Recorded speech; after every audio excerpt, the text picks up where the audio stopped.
মনে রাখতে হবে তুমি একজন সুন্দর ছেলে। ছেলেরা যখন মেয়েদের পিছে দৌড়ায় দুইটা জিনিস হয়, হয় হিরো হয় নাহলে ভিলেন হয়। তুমি কি হইতে চাও? হিরো।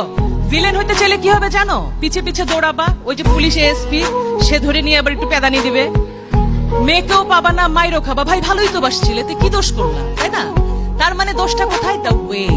তুমি রাস্তায় দাঁড়িয়ে শীষ বাজাবা, তুমি ভদ্র হয়ে দাঁড়াও, তুমি তাকায় দেখো, মেয়েটাকে তাকায় না দেখলে মেয়েটা কিন্তু হার্ট অ্যাটাক করে মরে যাবে, যে তাকাই না ছেলেরা আমার দিকে, ঘটনা কি? কিন্তু সেই দৃষ্টি থাকবে সৌজন্যমূলক, সুন্দর।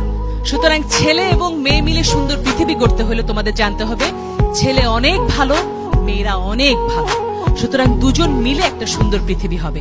নিজের শরীরকে যত্ন নিতে হবে দুটি কারণে: নিজে সুস্থ হয়ে গড়ে ওঠা, নিজের যত্ন নেবে, তাহলে কি হবে, অনাগত যে বাচ্চাটা আসবে সেটাকে মনে রাখতে হবে একটা মেয়ের পেটে একটা বাচ্চা মানে সেই মেয়েটি